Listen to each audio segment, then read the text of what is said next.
Tingkatkan tekad, kuatkan hati. Negeri ini memanggilmu kawan. Belajar bergerak berbagi untuk negeri. Guru penggerak majukan pendidikan.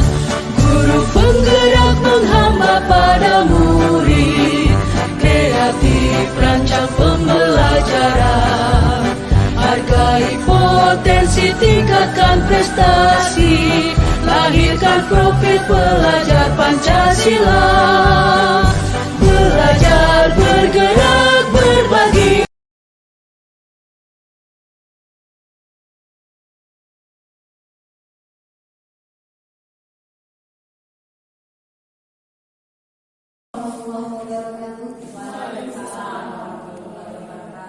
Yang terhormat Bapak Kepala SMK Negeri 1 Payaraman, yang terhormat Bapak Ibu Wakil Kepala Program dan Kepala Bengkel SMK Negeri 1 Payaraman.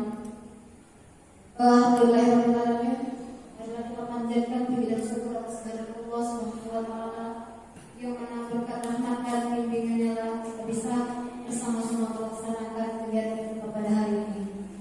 Adapun susunan acara kita pada hari ini, yang pertama pembukaan, yang kedua perkenalan materi, yang ketiga tanya jawab, dan yang keempat penutup. Untuk membuka acara kita pada hari ini, marilah bersama kita menghafalkan lafaz basmalah. Acara yang kedua yaitu perkenalan materi, namun sebelumnya kami perkenalkan dulu narasumber yang ada di depan. Yang pertama Ibu Arnita Nasution, SPD. Yang kedua Ibu Linda Sukma, Sarjana Pendidikan. Materi selanjutnya yaitu perkenalan materi dari dua narasumber yang ada di depan. Kepada Ibu kami persilahkan.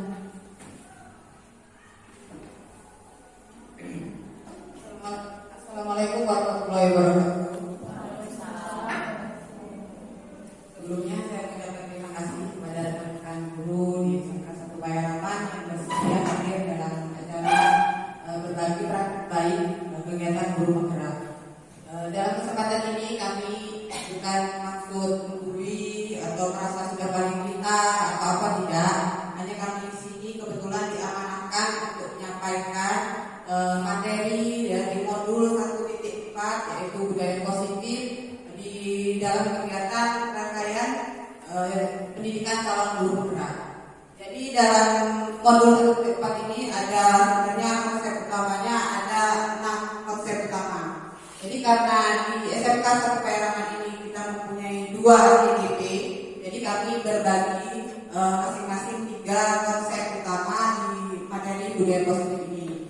Untuk materi yang pertama, untuk saya sebagai pembicara pertama akan menyampaikan 3 konsep utama, yaitu yang pertama adalah mengenai disiplin positif.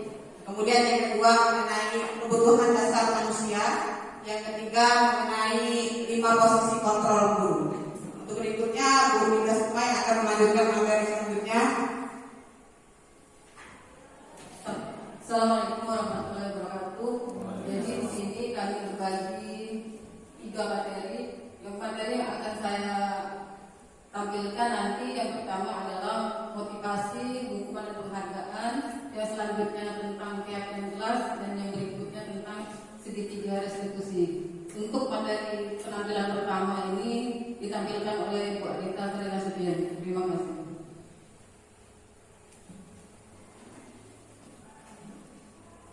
Baiklah, langsung saja untuk materi yang akan saya sampaikan kali ini yaitu mengenai budaya positif.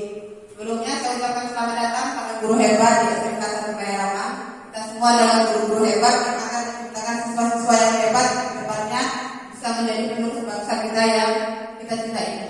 Mari kita belajar bersama, berkolaborasi bersama, saling mendukung demi mewujudkan disiplin positif di sekolah kita tercinta ini. Sebelumnya saya memperkenalkan dalam kegiatan guru penggerak ini.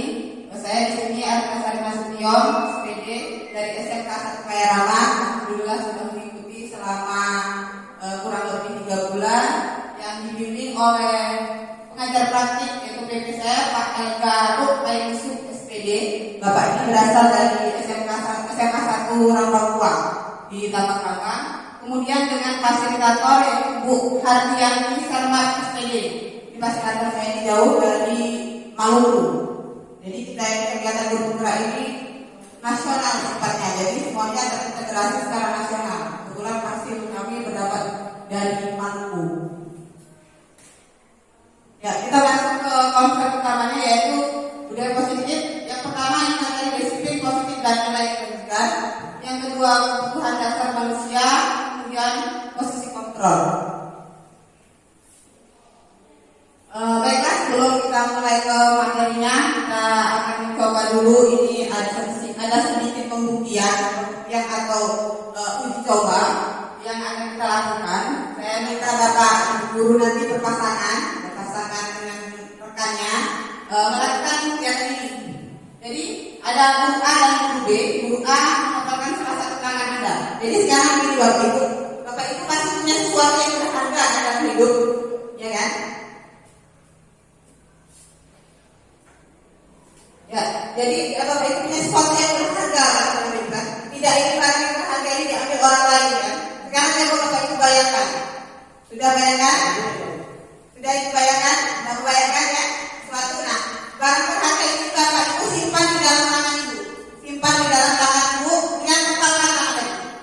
Tidak ada orang yang tahu, tidak ada orang yang boleh mengambilnya. Sekarang simpan kepalkan tangan Ibu. Masing-masing kepalkan. Bapak Ibu kepalkan? Ya. Ya, boleh sekarang berpasangan. Boleh berdekat, berdiri boleh berdiri. Nah, berpasangan. Ya, berpasangan. Tangan berpasangan. Ya, berhadap dulu. Hadapan berpasangan. Kemudian satu adalah A. Kita nanti akan bertukar pasangan. Ya, pertama posisikan siapa yang menjadi A itu, siapa yang menjadi A. Ya, A. Dan yang A itu memegang salah satu tangannya. Kemudian sudah dibayangkan apa yang menjadi sesuatu yang berharga. Berharga dalam hidup kita ini. Kemudian harus dijaga. Pokoknya harus dijaga jangan sampai ada orang lain mengambilnya karena itu sesuatu yang sangat penting. Kuat tenaga jaga. Kemudian dengan B tugasnya adalah bagaimana caranya agar tangan itu terbuka. Terbuka ini tidak harus itu serah bagaimana Bapak Ibu boleh dipaksa, boleh diizinkan, boleh digoyang-goyang. Jadi bagaimana caranya Bapak Ibu bisa membuka tangan berharga sampai terbuka. Ya, sampai terbuka saya kasih waktu 10 detik ya. Mulai 10 detik kemudian usaha.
Ya, makanya kalau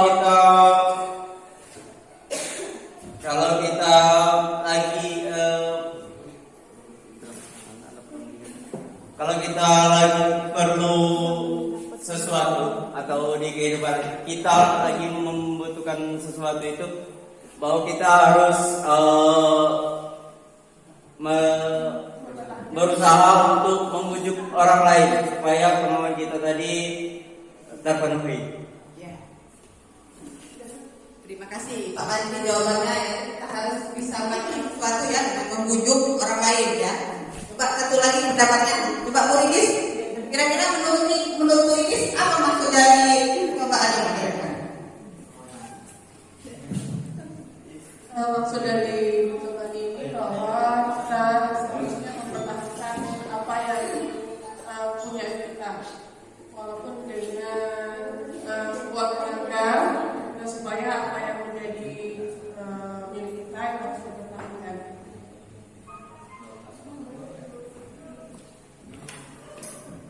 Terima kasih Bu Rinis. Ya, jawabannya semuanya benar ya. Semuanya benar, semuanya maksud dari kegiatan ini adalah apa? Jadi kita akan bahas mengenai posisi kontrol.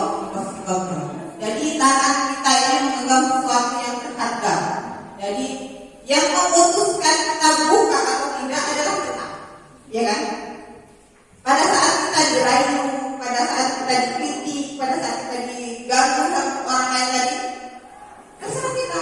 Apa kita mau membuka atau tidak? Jadi intinya kontrol diri itu ada pada kita. Walaupun orang lain tadi sudah memaksa kita, sudah menyakiti kita, mencubit, menyakiti kita, dan merasa tidak nyaman, ya kan? Tapi kita tetap menggenggam tangan saja, ya kan? Nah, itu keputusan ada pada diri kita. Ini menunjukkan bahwa segala sesuatu itu posisi kontrolnya ada di diri kita. Baik kondisi di luar kita itu adalah baik kondisi di luar kita itu mendukung atau tidak, tetap kita mulai menentukan, bukan orang lain. Ya, ini adalah inti dari kegiatan tadi. Ya. Nah, kita lanjutkan yaitu perubahan paradigma kontrol ya, atau ilusi kontrol. Ini maksudnya ilusi kontrol ini yang selama ini kita pikirkan. Selama ini kita berpikiran seperti ini. Yang pertama, guru mengontrol murid. Jadi kita selalu berpikir murid harus menurut dengan kita. Kita yang mengatur di kelas. Kita yang mengontrol semua apa yang diinginkan murid. Itu ilusi kita. Ini yang kita anggap selama ini adalah kebenaran, ya. Yang kedua, ilusi bahwa semua perbuatan positif efektif dan bermanfaat. Apa maksudnya perbuatan positif? Jadi yang tadi rujukan, rayuan tadi. Menurut kita itu memberikan efek yang positif atau memberikan manfaat yang baik. Ini ilusi. Kemudian kritik dan membuat orang merasa bersalah dapat menguatkan karakter. Jadi kita menghujat, kita menjelek-jelekkan siswa, kita memarahi siswa, apa itu? Kita merasa ini dia menjadi baik, membuat karakternya berubah. Ini ilusi. Selama ini kita berbicara seperti ini. Kemudian bahwa orang dewasa itu memiliki hak memaksa. Seperti kita di rumah mungkin kan, anak kecil kita, kamu harus nurut dengan saya emak kamu, saya orang tua kamu. Kamu siswa nurut dengan guru, siswa nurut dengan guru. Apa kata guru? Ya kan? Selama ini kita berbicara seperti itu. Tapi dalam teori kontrol ini adalah ilusi. Apa maksudnya ilusi? Ini tidak benar. Jadi kita harus mengubah paradigma ini, paradigma teori ini menjadi teori kontrol. Nah ini dia, perubahan paradigma stimulus respon menjadi teori kontrol. Yang pertama, mencoba mengubah orang lain memiliki pandangan yang sama dengan kita. Kita harus mengubahnya menjadi berusaha memahami pendapat orang lain tentang dunia. Misalnya seperti kita di kelas, ya kan? Kita bilang, siswa dia baca, dia nurut, gak pernah melawan, gak pernah ngomong, gak pernah jawab, itu adalah sesuatu yang baik, sesuatu yang benar. Itu menurut kita. Dan kita harus mengatakan siswa itu. Aku kalau belajar duduk dia, baca. Baru kamu bisa paham. Tapi kalau kamu sambil jalan-jalan muter-muter lihat kawan kamu gak akan paham. Kita memaksakan kehendak kita. Kita berusaha memaksakan keinginan kita tadi kepada siswa. Ini mengubah orang lain. Ya, pada dasarnya siswa kan punya sifat yang berbeda-beda kan. Ada yang tidak bisa dia, ada yang nakut dia, ya kan? Kita tuh memaksakan ini. Kita harus mengubahnya menjadi memahami pendapat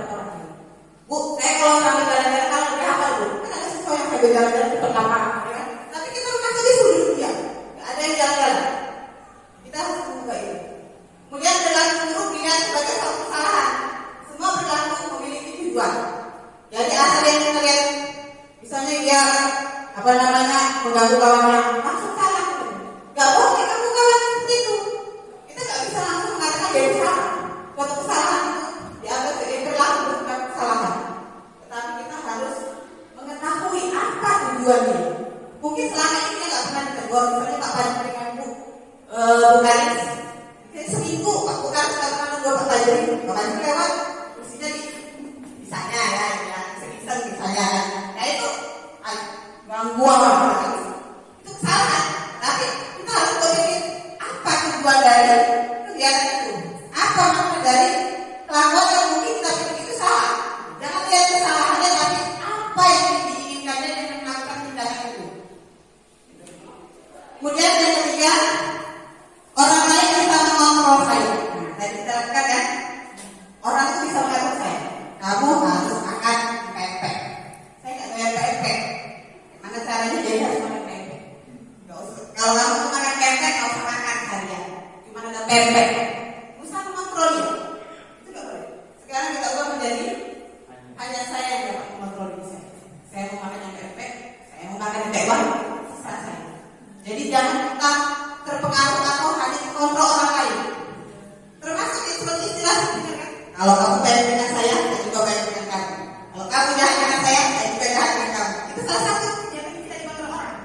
Kita menjadi baik dengan orang lain baik. Kita jadi jahat dengan orang lain jahat. Itu namanya kita dikontrol orang. Harusnya kita menentukan diri kita. Saya harus menjadi orang baik. Kan seperti itu. Itu berarti kita dikontrol orang. Jadi itu harus sadar apa? Orang baik kita baik. Oh yang benar orang jahat kita baik. Itu yang benar. Kita belajar di sana. Kita belajar di sana. Ya kita belajar di sana. Jadi kita yang kontrol diri kita. Kemudian pemaksaan adalah pemaksaan pada bukan gagal. Pemaksaan ada pada bukan gagal. Jadi maksudnya di sini bujukan pemaksaan itu suatu tidak baik. Jadi jangan kita mengontrol orang lain tadi kembali ke yang atas. Kemudian model berpikir menang kalah, model berpikir menang. Jadi kalau misalnya kita melakukan sesuatu, misalnya siswa yang ini 80, yang ini 20 pada saat hasil semakin ujian, nggak ada yang kalah. Ya, yang menang kita berpikir itu menang-menang, sesuatu menang. Karena siswa punya kemampuan berbeda-beda. Misalnya matematika si Adi dapat nilai 80, si Ima dapat nilai 70. Ayo, Ima kalah, ya kan? Itu nggak ada kita berpikir seperti itu. Mungkin dia di matematika rendah, bisa jadi dia bisa olahraga. Kita harus berpikir ini menang-menang. Ya, menurut dari lewat kata, siswa itu atau manusia itu lahir dengan kemampuannya sendiri. Dia sudah punya sendiri kemampuan. Selama ini kita pernah sering mendengar atau berpikiran bahwa bayi lahir membawa itu kertas kosong. Pada dasarnya dengan kertas kosong. Sudah ada gambar bayang-bayang dalam kertas itu. Guru tugasnya memperjelas atau memberi warna, bukan kita menggambar. Kalau lahir datang misalnya si ini apa namanya Aldo datang, Aldo, aku harus jadi apa namanya teknisi hadapan. Padahal belum tentu dia masuk ke dalam ini kan menjadi teknisi. Atau dia senang dengan belajar motor kan? Saya nggak senang dengan motor, itu gambar motor. Saya masuk ke otomotif, kita belajar menggambar otomotif, begitu. Jadi siswa pada dasarnya punya potensi diri sendiri. Jangan kita yang menentukan kamu harus bisa ini, harus bisa ini, harus bisa ini. Jadi jangan mengejar kalau dia nilai atau sesuatu kurang berkah setelah mengejar dia kalah. Dia menang, semuanya menang. Tidak ada menang dan kalah, yang ada adalah menang-menang. Gitu. Nah, sekarang intinya yaitu apa budaya positif? Budaya ini yang umumnya. Apa itu budaya? Masih Bapak Ibu tahu ya? Kebiasaan positif, berarti yang baik. Sebenarnya setelah belajar juga di pendidikan guru ini, sebenarnya kami sudah memahami sekolah kita sudah banyak melakukan budaya positif. Hanya perlu diingatkan saja. Budaya positif ini gampangnya Bapak Ibu guru salaman, senyum, ya kan? Itu sudah budaya positif, ya kan? Misalnya apa namanya? Kita bertemu, misalnya salah tanya, gimana belajarnya? Itu sudah budaya positif. Sholat zuhur itu sudah budaya positif, ya kan? Istirahat, budaya positif yang sudah kita terapkan. Apa itu budaya positif? Yaitu kebiasaan yang diterapkan di sekolah yang diharapkan akan membantu tercapainya profil pelajaran Pancasila. Jadi di kurikulum merdeka atau pelajaran merdeka inti dari semua kegiatan sekolah kita itu adalah profil pelajar Pancasila. Ini target kita. Jadi kita punya target. Targetnya adalah kelima ini. Kalau sampai kita sudah bisa menghasilkan seorang siswa yang memiliki profil pelajar Pancasila, maka sekolah kita sebagai guru adalah seorang guru yang sudah sukses. Tapi ini tidak bisa kita kerjakan satu orang, dua orang, atau pimpinan saja, atau bawah saja. Kita harus kerjasama. Yang seperti yang saya katakan di awal ini, sekolah kolaborasi. Siswa, guru, semuanya, yang ada di sekolah ini, warga sekolah harus bekerjasama agar kita tercipta profil pelajar Pancasila. Yaitu dari kita membiasakan budaya positif tadi. Untuk menciptakan budaya positif, yang utama kita lakukan adalah disiplin positif. Sebelum kita mencapai budaya positif, kita harus menggunakan disiplin positif. Salah satunya yaitu dengan disiplin. Yaitu dalam budaya kita, maknakanlah disiplin maknai menjadi sesuatu yang dilakukan seseorang pada orang lain untuk mendapatkan kepatuhan. Kita cenderung menghubungkan kata disiplin dengan ketidaknyamanan. Kenapa ketidaknyamanan? Kenapa kita tidak nyaman dengan kedisiplinan? Kenapa Bapak Ibu? Karena belum biasa.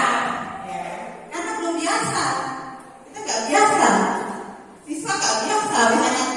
Misalnya kita sudah mengadakan program literasi. Satu hari baca 2 halaman buku. Nggak biasa baca. Baru 1 halaman udah ngantuk. Nggak disiplin jadi hari ini selesai, besok 5 halaman. Itu namanya karena belum biasa, ketidaknyamanan tadi. Nah, disiplin harus menghilangkan ini tadi. Sebagai pendidik, sudah kita menciptakan anak yang memiliki disiplin diri sehingga mereka bisa berperilaku sesuai dengan nilai-nilai kebajikan universal dan memiliki motivasi intrinsik bukan ekstrinsik. Apa itu nilai-nilai kebajikan universal? Apa itu kira-kira? Kalau kita sebagai guru, nilai-nilai kebajikan universalnya adalah profil pelajar Pancasila. Kembali lagi ke situ.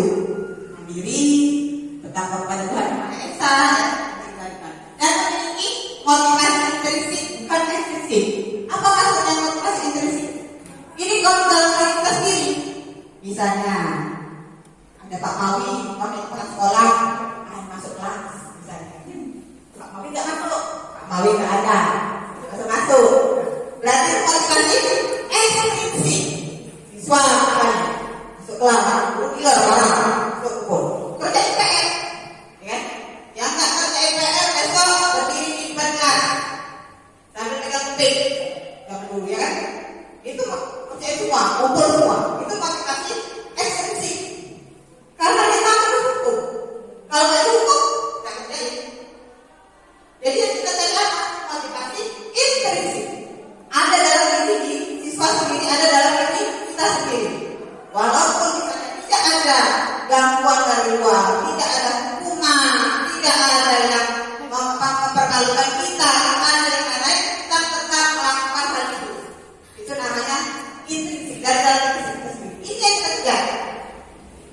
Siswa itu motivasi, pokoknya siswa itu saya tahu kalau siswa itu harus kerja IPR. Walaupun tak cukup, saya tetap kerja IPR. Gitu. Jadi misalnya seragam, walaupun ada guru, baju tetap rapi. Ada guru, baju tetap rapi. Gak ada pemilihan guru, gak ada pemilihan siswa lain, gak ada rapi, gak ada bagus. Itu dalam diri sendiri. Jadi siswa bertanggung jawab. Jadi siswa itu bukan gara-gara A, B, C, dan D, tapi dalam diri sendiri dia sudah ingin melakukan yang terbaik. Profil pada Pancasila tadi. Itu namanya motivasi intrinsik. Ini yang akan kita kejar. Baik siswa maupun guru. Ya. Disiplin positif bukan salah satu cara menerapkan disiplin yang bertujuan untuk menumbuhkan kesadaran serta membudayakan anak-anak melakukan sesuatu tanpa imbalan. Dinilai ya Bu, kalau dinilai halus. Kalau dinilai kosong. Kita menghilangkan ini. Kemudian ancaman, awas apa? Hukuman tarik ulama. Ini nggak boleh. Ancaman hukuman. Nggak boleh masuk pelajaran itu kalau terkadang. Ini ancaman. Ini yang harus kita hindari dalam disiplin positif. Menuju ke budaya positif. Tadi nilai-nilai kebajikan dan sempat dikasih trik. Tadi kita bahas mengenai nilai-nilai kebajikan. Itulah kita sebagai guru, bagaimana caranya kita semaksimal mungkin menciptakan siswa yang memiliki keenam ini. Yang pertama, beriman dan bertakwa kepada Tuhan Yang Maha Esa. Karena kebetulan kita adalah kebetulan yang kita yakini adalah kita agama Islam, maka kita yang pertama, dia kan membiasakan salam, dengan berdoa sebelum belajar. Insya Allah memang sudah kita terapkan di sekolah kita. Jadi kita akan terus melaksanakan secara kontinu, ya. Kemudian buat pembinaan global. Pembinaan global ini kita banyak kan memakai baju batik, ya kan, kita ada seragam batik, ya kan. Kemudian ada perayaan-perayaan kayak apa namanya, hari besar dalam pembinaan global.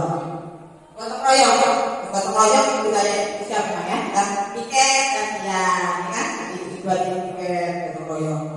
Kemudian mandiri, maksudnya mandiri apa? Mandiri itu kita sudah tahu apa yang harus kita lakukan untuk disuruh orang lain, namanya mandiri, ya, mandiri. Kemudian bernalar kritis, ini yang agak susah, kita ya, bernalar kritis. Bernalar kritis itu apa? Dia mengoreksi dulu, mencerna dulu di otaknya apabila ada informasi. Bener nggak sih yang disampaikan guru ini? Jadi kalau misalnya di kelas ada siswa yang nanya seperti kita, dia mengkritik kita itu justru bagus. Misalnya dikatakan menari itu olahraga, misalnya jurusnya. Kan bener aja dari otak olahraga itu bagus karena dia bernalar kritis. Jadi ingin tahu benar nggak yang diomongin bu guru. Misalnya saya katakan saya bahasa Indonesia yang nanti luar negeri orang belajar. Dan mana aku itu tahu? Di mana aku tanya? Kita jangan marah. Oh, kamu tanya bu, kan gitu. Kita harus. Anak ini berarti sudah mulai bernalar kritis. Ya sudah mulai sudah berjalan. Nggak sembarangan terima informasi. Tapi jadi dalam dulu, dipikir dulu. Kemudian lahir kreatif. Ini semua kita sebagai guru juga harus kreatif, sebagai siswa harus kreatif. Jadi jangan lakukan hal yang monoton itu aja. Seperti itu saja. Apa yang kita lakukan dulu, bukan kayak gini lah bu sekolah. Ayo susah kan pakai video, susah kan pakai internet. Dan guru juga bisa itu bukan kreatif. Tapi kita harus mengikuti perkembangan zaman. Selalu memodifikasi, selalu mencari sesuatu yang baru, bervariasi. Baik siswa maupun guru. Jadi intinya adalah nilai kebajikan yang harus diterapkan dalam sekolah atau yang harus diterapkan adalah profil pelajar Pancasila. Ya. Kita lanjut materi yang selanjutnya itu 5 kebutuhan dasar manusia. Kita semua manusia kan, iya kan? Ya. Punya kebutuhan kan? Yang paling kita pikirkan adalah kebutuhan. Yang pertama, bertahan hidup. Makanya kadang-kadang kalau kita sedang bergaul di sekolah, kadang-kadang kita hidup jangan cuma hidup aja, cuma bertahan hidup. Yang penting hidup. Hidup ini ada bermakna. Yang penting hidup aja. Jadilah yang ini. Bertahan hidup. Semua yang kita lakukan untuk hidup. Ya. Jadi kasih sayang dan rasa terima. Semua manusia pasti punya ini kan. Apa kasihnya? Pengen diakui dengan pasangan, dengan orang tua, dengan kelompoknya, pengen terhubung, pengen ketemu dengan kawan lama, ya kan? Ingin punya kelompok, geng, siswa. Saya dapat saya diterima. Kemudian kekuasaan. Misalnya siswa belajar poli, pengen bisa. Nanti kalau dia bisa berpisah, dia pengen dia katakan, oh bagus nak, aku bisa kan. Kita diakui, kemampuan dia diakui. Walaupun belum sebagai target yang kita inginkan, bukti kita tadi, tapi kita sudah mengakui dia. Misalnya seperti saya di kelas itu, anak-anak baru bisa tidak bisa lagi satu kalimat, campur-campur jadi nanti tidak ngomong. Jadi kita mengakui kekuasaan mereka, dia mampu mengatakan itu, mampu melakukan sesuatu yang sebelumnya dia tidak bisa. Itu kebutuhan anak, kebutuhan dia, kebutuhan anak-anak, kebutuhan kita juga ya kan? Kebutuhan kita. Terakhir kebebasan. Ini seperti yang tadi saya sampaikan dengan kajian kalau anak-anak itu sudah punya sendiri, gambaran sendiri. Jadi mereka bebas, terus punya kebebasan. Bu, saya pengen saya duduk di lantai itu, di atas kapek. Ini apa? Bebas, merdeka belajar. Bu, saya nggak mau duduk di situ, saya di sini aja. Saya di sini, duduk di sini. Apa? Jadi kelas itu nggak harus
sebuah hari nggak sekolah.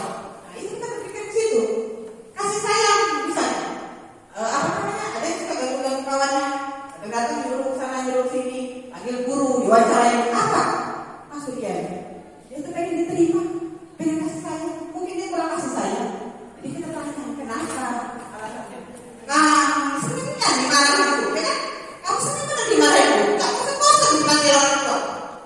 Mungkin orang tuanya akan memperhatikan dia di rumah, tapi kalau dia dipanggil ke sekolah baru ingat dia mau punya anak. Anak saya SMK, apa ingat? Selama ini kerja, pulang, anaknya pulang sekolah nggak dilihat, anaknya pulang sekolah kemana nggak tahu. Setelah dipanggil guru baru ingat. Iya, saya nggak pernah ngecek anak saya di sekolah, enggak. Nah, jadi rasa kasih sayangnya tadi timbul. Kalau kita sekali kan kepikiran, nakal ini, tak bolos, luar kelas gak izin. Ya memang itu perbuatannya kurang tepat, tapi kita harus mencerna dulu apa sih penyebabnya, apa sih tujuannya tadi. Kemudian penguasaan tadi, jadi tadi seperti yang saya jelaskan, kita paling tidak memberikan penghargaan. Itu dalam berupa kalimat-kalimat yang baik. Oh kamu sudah hebat, oh ya enak, kamu sudah bisa ditingkatkan lagi belajarnya. Jadi kita jangan kamu nggak paham, pasti kamu nggak ngerti. Ya, jadi kita harus memberikan apa namanya pengakuan pada anak itu sekecil apapun yang bisa dia lakukan. Kemudian kebebasan tadi belajar merdeka, belajar kurikulum merdeka belajar berdiferensiasi. Ya, kita berfokus kepada anak. Kita turutin mau anak, yang penting tujuan pembelajaran kita tercapai. Fokusnya semuanya ke anak. Bagaimana anak mau, bagaimana anak caranya belajar, bagaimana metode yang dimiliki anak-anak, itulah yang kita laksanakan di sekolah. Kita menuntut saja. Kemudian terakhir kesenangan tadi. Kalau anak-anak ini dia sambil bermain, sambil bernyanyi, asal jangan terlalu mengganggu ya, kita biarkan saja nggak apa-apa ya. Dia sesuai dengan kontrol kita, ya. Jadi harus kita dulu diam, kita pergi dulu. Pokoknya kalau itu dulu nanti semua. Jadi di belakangnya, dia kata ada suara. Jadi terus tadi ya, waktu sambil jalan-jalan di kampung, nggak bisa dia dong, duduk. Ya bisa dia kalau dia ngapa sambil jalan-jalan. Di rumah nggak sih, apa lu sambil jalan-jalan? Dia kalau diem aja nggak apa-apa, tapi dia kalau ngapa sambil jalan-jalan. Kita ingat terus. Tapi kalau dia jalan-jalan dia nggak apa. Iya kan? Ya tapi kita ada sama nanti beda-beda. Ya. Nah ini terakhir, 5 posisi kontrol guru. Jadi kita kepada siswa itu ada 5 posisi ini. Biasanya kita gunakan yang mana? Yang pertama, hukum. Ada peraturan di sekolah, kita hukum sesuai dengan peraturan. Yang masuk sekolah 3 hari, panggil orang tua. Berapa kali masuk hukuman? Gak datang, usaha. Gak datang, terlambat 10 menit, bukan sampah. Hukuman. Kemudian membuat rasa bersalah. Kamu tidak kasihan dengan ibu tidak dari tadi. Kamu tidak kasihan apa yang kali. Dia lagi kasihan dengan kita. Ini membuat rasa bersalah dia. Kasihan ibu ini lah kami jalan-jalan ya. Kan? Baik dia kasihan. Ini. Kemudian ada teman sebagai teman. Kakak anak dia dari dulu. Kita jangan teman sebagai teman. Itu sebagai teman aja. Ya udah, kamu tak apa. Bu, apa kasih saja. Besok pagi ini kayak kemarin sama guru kita posisi. Kemudian pemantau itu kita tadi atau apa? Kamu ngapain? Gak pakai baju seragam?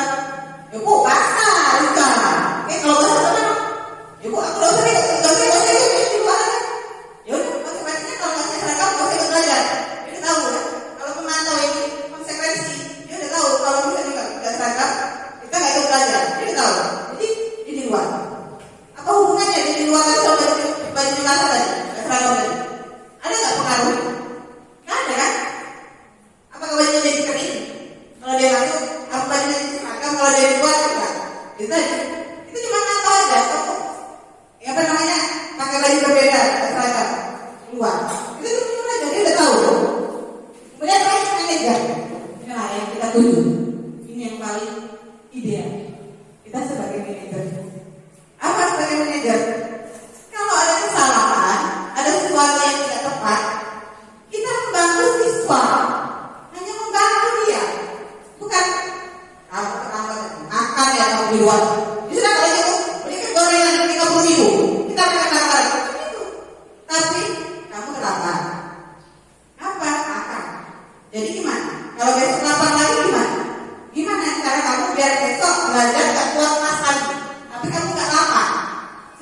berpikir. Dia berpikir, mana ya kalau saya jam 10 lapar, kan nggak boleh keluar, berpikir, oh iya bu, berarti istirahat saya akan kenyang bu. Atau oh saya berarti saya akan kenyang, bukan akan tinggi dan kenyang dan terapa jam 10. Dia berpikir, oh jadi itu, jadi kalau makan nasi, kalau makan tinggi dan kenyang. Siswa yang berpikir, kita hanya mengarahkan sebagai manajer. Oh benar, berarti seperti itu ya. Lain kali kamu harus tahu, udah tahu ya. Ya bu, lain kali saya pasti akan mengulang lagi sebagai manajer.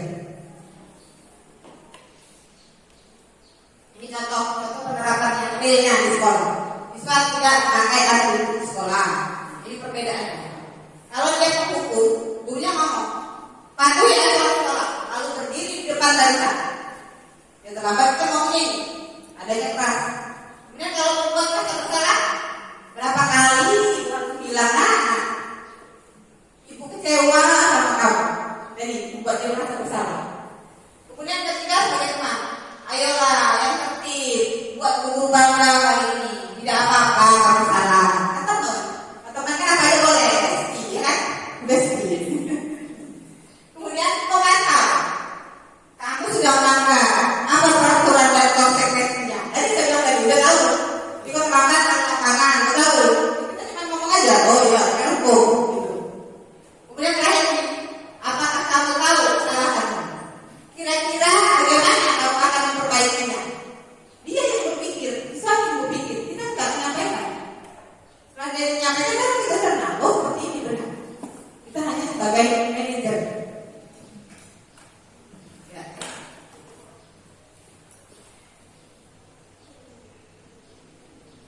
Jadi kurang lebihnya materi yang saya sampaikan kali ini adalah materi ini 3 materi ini. Ini ada sedikit contohnya yang berupa video mengenai posisi kontrol tadi. Posisi kontrol 5 ini ada 5. Kira-kira yang mana yang tepat kita laksanakan sebagai guru agar bisa tercapai fokus pada Pancasila tadi. Ya kita memang namanya melakukan perubahan nggak bisa langsung sekali hari ini besok semua langsung jadi posisi 3. Kita bertahap belajar. Kita lihat kondisi siswa kita seperti apa kan, kita nggak bisa langsung harus besok langsung disiplin langsung seperti itu. Kita belajar secara bertahap. Kita tahu konsepnya. Ini berbagi di sini berbagi. Ini ada video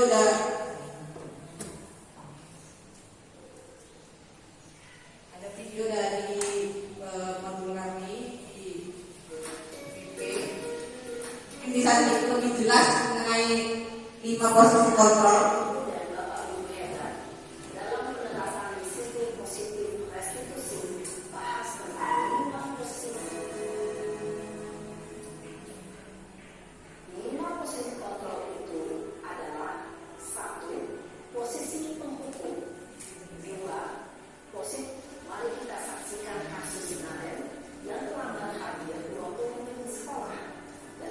Bagaimana kelima posisi kontrol dalam menghadapi masalah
sanggup membahagiakan orang lain. Ketika guru mengambil posisi pembuat rasa bersalah, murid akan menganggap dirinya yang bersalah dan ia akan menyimpan emosi negatif tersebut di dalam dirinya.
menunjukkan posisi kontrol guru.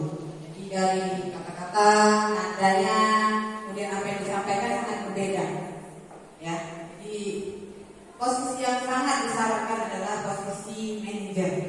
Nah, jadi posisi manajer ini langkah pertamanya adalah membuat keyakinan dengan peraturan, keyakinan dengan peraturan berbeda. Kalau peraturan itu ada hukuman, kalau keyakinan tidak. Jadi ini kalau masalah keyakinan akan dijelaskan oleh Bu Dida Sukman secara detailnya.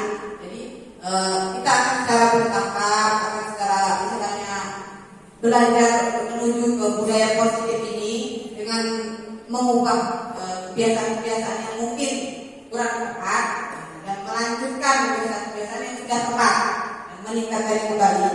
Jadi dalam mengembangkan budaya positif, hendaknya guru mampu merefleksikan posisi kontrol sebagai manajer yang mampu menuntun murid-murid menjadi insan yang mandiri, merdeka, mampu berefleksi atas tindakannya, belajar dari kesalahan dan mencari penyelesaiannya serta bertanggung jawab.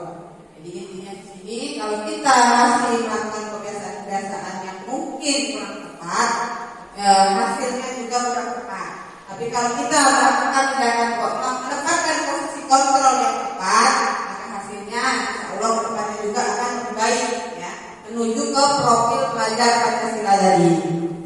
Sampai di sini presentasi atau diseminasi yang bisa saya sampaikan, kurang lebihnya mudah-mudahan bermanfaat apa yang saya sampaikan, kita berbagi dan bersama-sama mewujudkan sekolah yang memiliki budaya positif dan memiliki siswa-siswa yang memiliki profil pelajar Pancasila.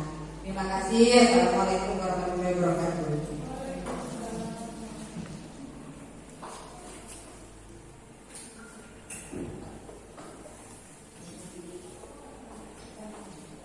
Dan tadi materi yang pertama yang telah disampaikan oleh Bu Anita Sari Nasution, kami ucapkan terima kasih.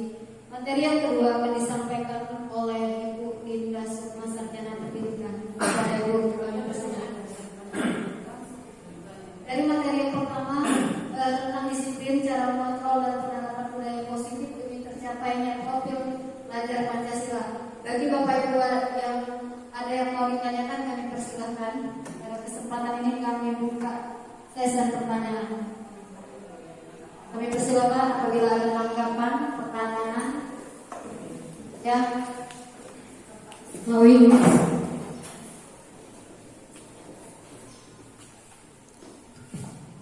Terima kasih sebenarnya kepada moderator. Terima kasih ibu-ibu calon guru penggerak. Terima kasih atas materinya tadi, sehingga pada hari ini kita mendapatkan ilmu yang tujuannya untuk merubah paradigma dalam pola pendidikan kita. Jadi ada kan saya pernah dengar lagu guru penggerak itu, ya. Jadi arahnya kita itu diarahkan untuk jadi student center, ya, terpusat pada siswa. Pusat betul berarti.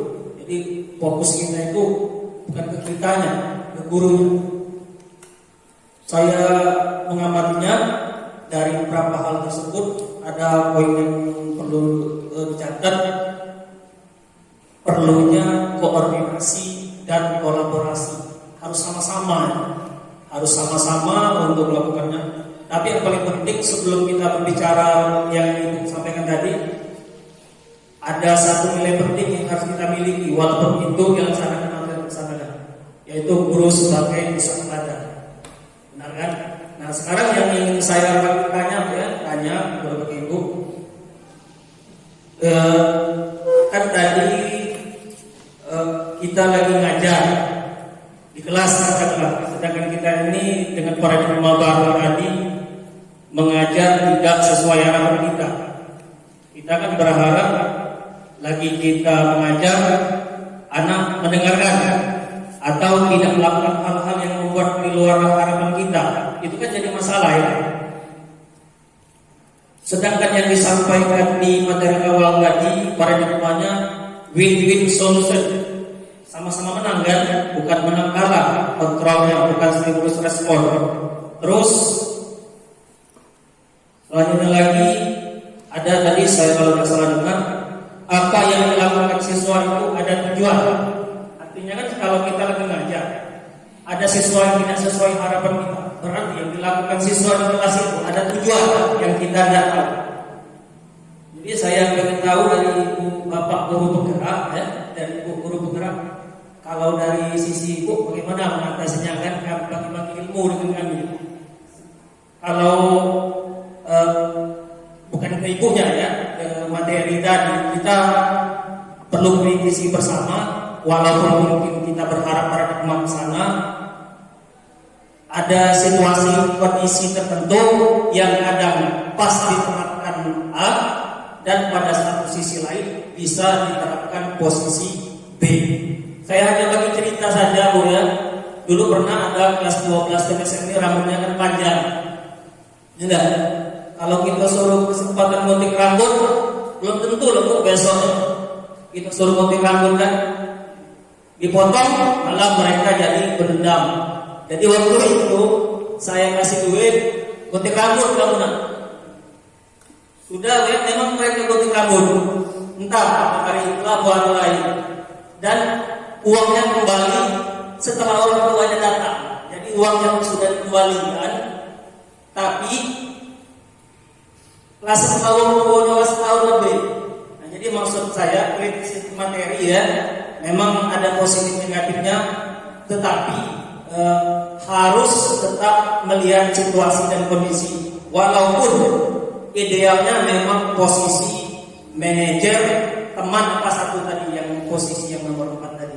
Nah, tapi sebagai dari situ saya ingin tahu yang cerita yang win-win solution tadi. Jadi kami versi dari Bu bagaimana?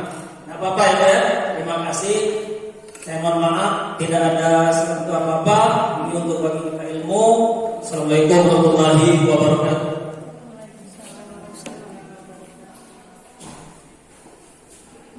Terima kasih kepada Bapak atas pertanyaannya.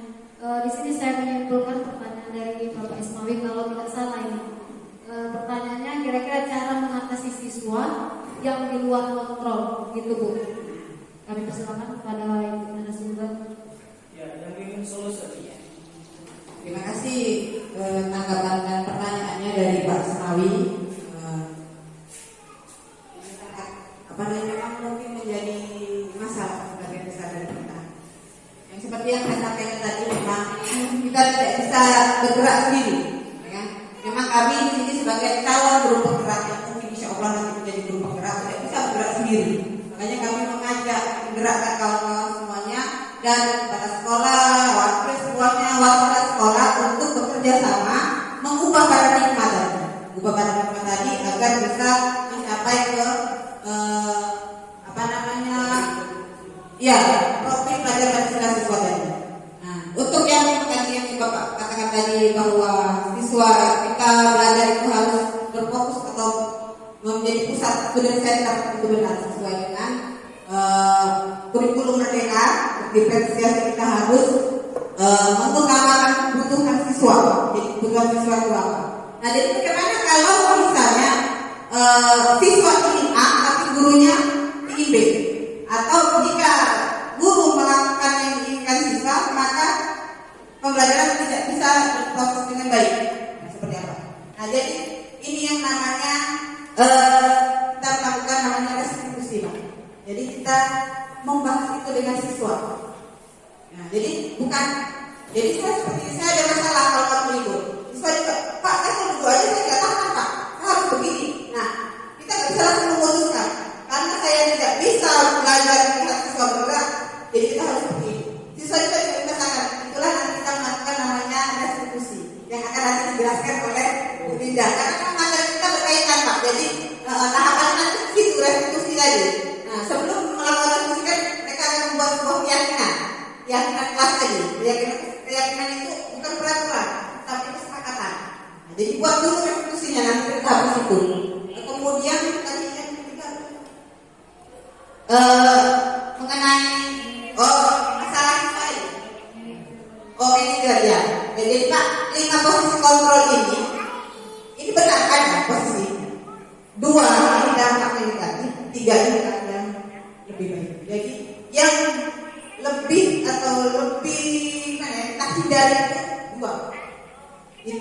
menghukum dan membuat rasa bersalah.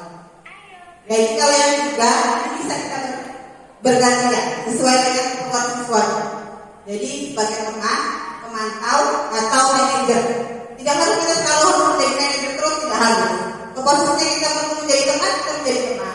Posisinya kita hanya menjadi pemantau aja, harus tidak ada kelas tadi. Kita ini saja, kita sebagai pemantau saja. Jadi boleh seperti ini. Tapi kalau untuk situasi tertentu bisa dikerjakan, tapi sebaiknya dihindari itu yang dua, sebagai penghukum dan sebagai pembuat rasa bersalah. Itu ini apa namanya mengenai posisi kontrol tadi. Jadi kita belajar bersama, kita bareng-bareng, kita langsung besok langsung bangun. Misalnya kita ada dua guru penggerak, langsung kami ini apa namanya berubah. Ini mungkin kita nggak bisa. Ya kan segala pasti butuh proses, ya kan? Proses bareng-bareng kita berkembang bareng-bareng, berkembang bersama-sama untuk hasil yang lebih baik. Gitu. Ya benar kata kau yang guru itu sebagai teladan, benar. Kita memang harus menjadi teladan. Jadi yang pertama kita lakukan adalah memberi contoh, memberikan teladan kepada semua orang yang ingin kita berubah, kita ingin mengubah seseorang atau kita ingin memberikan sesuatu yang baik, kita contohkan dulu, ya, kita contohkan dulu. Itu yang bisa saya sharing mengenai masalah ini. Terima kasih kepada Pak Subawi. Saya kembalikan ke moderator. Jadi pada Pak Ismawi yang pertama tadi karakteristik siswa yang susah dikontrol salah satunya mengubah paradigma, mengubah profil pelajar Pancasila. Yang pertama itu mengutamakan kebutuhan siswa. Kemudian yang kedua, guru memberikan contoh terhadap siswa.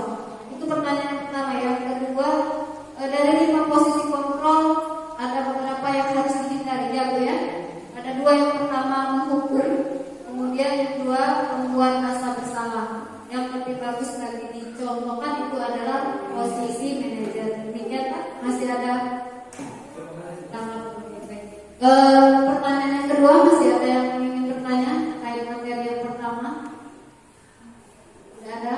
Kalau tidak ada, kita lanjutkan dengan materi yang kedua yang akan disampaikan oleh Ibu Linda.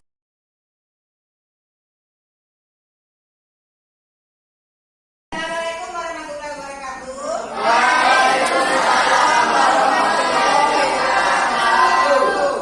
Di kelas 10 tingkat 1 ya. Sebelum kita mulai belajar di semester ini, sebelumnya ibu ingin bertanya sama kalian. Ini kan sudah tahun baru, semester yang baru. Bagaimana menurut kalian atau kelas bagaimana yang kalian inginkan? Kelas impian kalian, misalnya pengen kelas nanti seperti apa menurut kalian? Ada yang bisa jawab? Seperti apa? Tertib. Dijari dulu, dijari. Siapa? Ribut. Ayo, dijari siapa? Ayo. Siapa? Ya. Belajar terus. Ya? Belajar terus. Tidak belajar terus. Jadi ada apanya? Ada hiburannya. Nah, yang lain. Gimana? Tertib. Nah, terus apa lagi? Disiplin. Yuk, dari segi kerjasama misalnya dari kawan-kawan. Yuk, apa? Enak. Solid ya. Kompak ya, solidaritas. Jadi tidak berkelompok-kelompok ya kan, maksudnya tidak saling membeda-bedakan kawan ya. Jadi kelas impian. Dan itu ada lagi yang mereka kelas saya itu gimana? Tidak ada. Apa? Tidak ada. Apanya tidak ada? Jadi kita pengen solid, pengen yang kompak ya kan, pengen bersih, disiplin. Nah, jadi agar kalian nanti ke depannya bisa mewujudkan bagaimana kelas impian yang kalian inginkan, tentu saja kan bukan dengan siswanya ya kan, siswa dan gurunya. Jadi apa yang harus kalian lakukan? Kita akan kumpulkan dalam sebuah keyakinan kelas. Kalau kita sudah punya keyakinan, akan tercipta namanya kelas yang impian atau kelas impian kalian. Jadi nanti kalian tuliskan dulu apa yang menurut kalian itu harus ada di kelas kalian agar tercipta namanya kelas impian. Kalian tuliskan, nanti setelah kalian tuliskan, kita buat namanya keyakinan kelas. Kita kumpulkan yang mana yang sesuai atau cocok untuk menjadi keyakinan kelas kalian. Kita sepakati bersama, ya. Silakan tulis di sini. Tuliskan apa saja yang menurut kalian harus ada di dalam kelas kalian sehingga bisa terwujud kelas impian.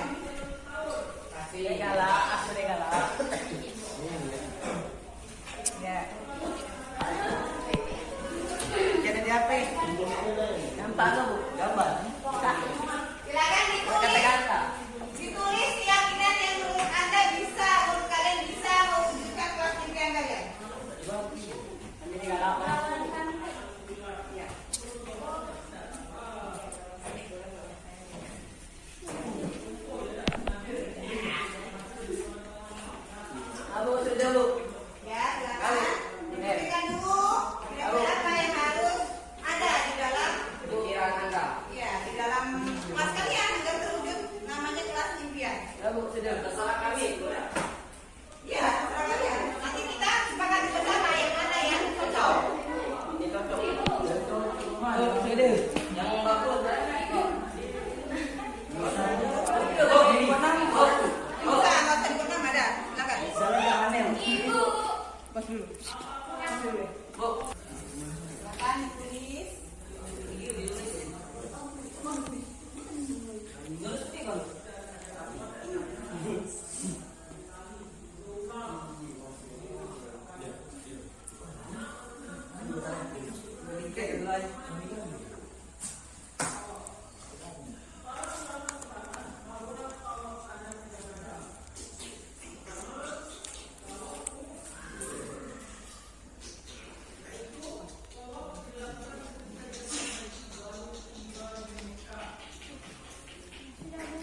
Ya, kalau sudah nanti masing-masing tempelkan ke papan tulis.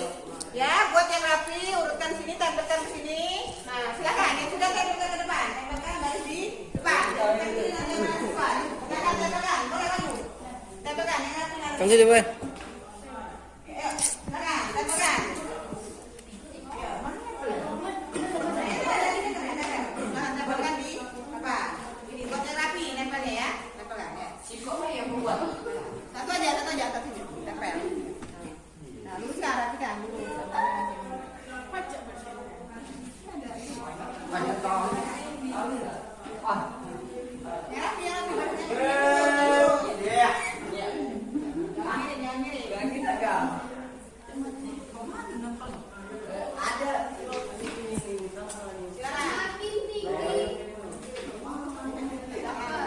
Kau ikut dewe jalan deh. Silakan duduk lagi yang sudah. Kasih jarak, jangan terlalu mepet itu nggak apa-apa. Bu, ya bawa Bu. Oh ya, nah, 2 baris. Ya.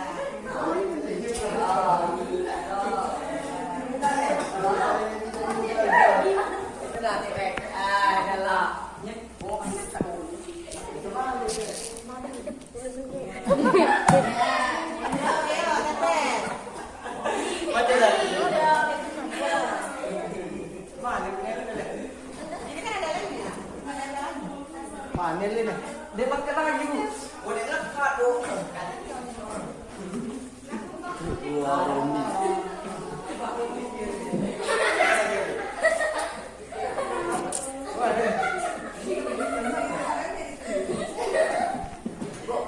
Ibu, apa itu Bu? Udah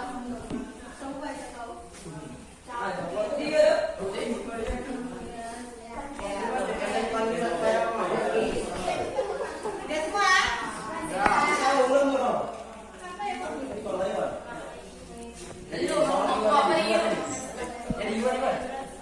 Berkelima mana ini? Makan dulu. Tempelin, itu yang rapi. Biar lapang dulu.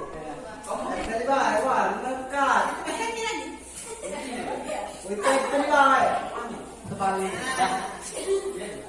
Kami. Sudah semua ini? Ya, kalau sudah akan kita bacakan, kita pilih yang mana yang sesuai dengan keinginan kalian. Jadi kalian ini kelas impian kalian yang akan kalian ciptakan di kelas kalian itu yang mana yang sesuai? Nanti kita pilih. Dengan aku sesuai. Kita lihat.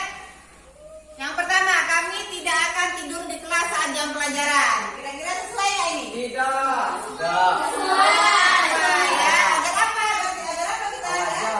Konsentrasi ya, agar bisa menerima pelajaran. Ya. Mana nambal itu?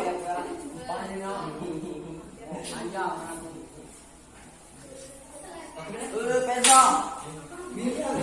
Kira-kira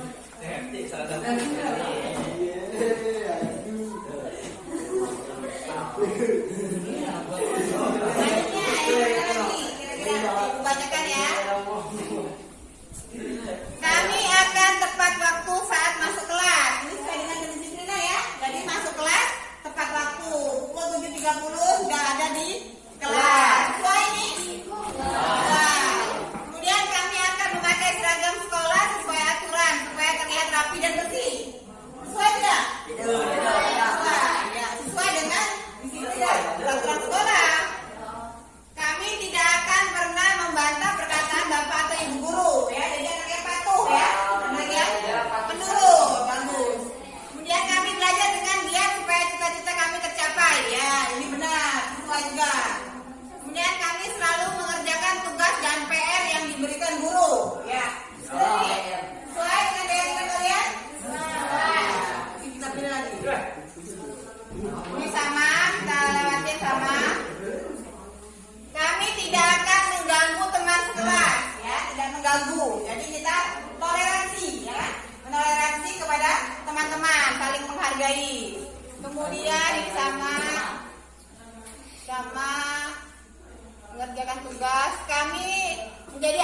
baik dan jujur. Nah, jadi kalau ulangan jangan contek ya, jujur. Kemudian kami ingin menjaga kerapihan kelas dan kebersihan kelas. Ya, ini sesuai tidak ini? Sesuai. Kemudian kami selalu memperhatikan saat guru menjelaskan, ya, tertib. Kami menjadi siswa yang sopan dan santun terhadap guru, ya. Nah, jadi dari beberapa keyakinan yang kalian tulis, kita akan pilih beberapa yang sesuai, ya. Kira-kira kami akan menjadi siswa yang sopan dan santun terhadap guru sesuai? Ya, kita ambil satu, kemudian menjaga kebersihan 2, kemudian tepat waktu, ya. Sesuai tidak ini? 7, ya. Kemudian mana lagi tadi? Mengerjakan tugas dan PR yang diberikan guru, kemudian memakai pakaian yang sesuai dengan peraturan. Ya. Setelah ini kita akan tuangkan ke dalam bentuk keyakinan yang kita tulis, yang kita tempel di sini. Ini adalah suatu keyakinan kelas yang kalian buat agar tercipta namanya kelas impian. Jadi karena kalian sepakati sendiri, kalian yang buat sendiri, kalian harus mematuhinya, ya.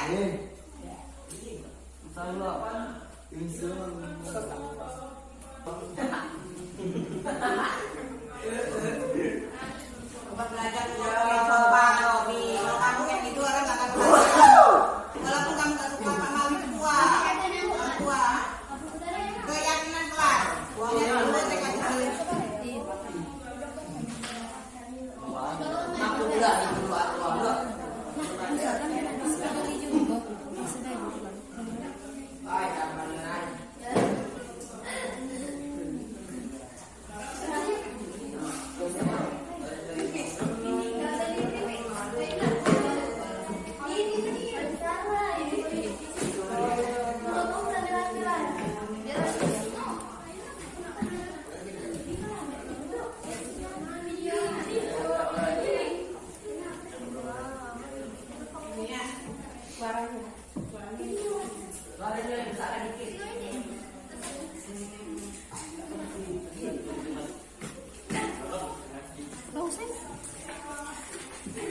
Siapa?